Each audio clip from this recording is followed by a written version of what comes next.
Hello everyone, and welcome to my channel.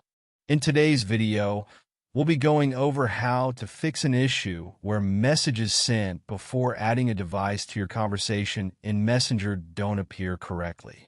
This problem is related to end-to-end encryption in Messenger, but don't worry, it's easy to resolve. First, open the Messenger app on your device.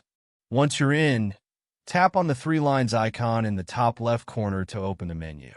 Then, go to Settings and scroll down to find Privacy and Safety. In this section, you'll see an option for security. Tap on it. Now, look for end-to-end encrypted chats. Tap on Message Storage and make sure it's turned on. This will let you store your encryption keys securely in iCloud Drive.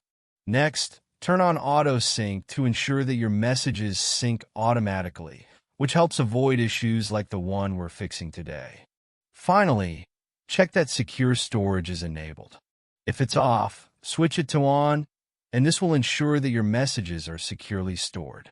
Once these settings are in place, the issue should be resolved, and you'll have a smoother, more secure experience in Messenger. And that's it for today's video. Thanks so much for watching.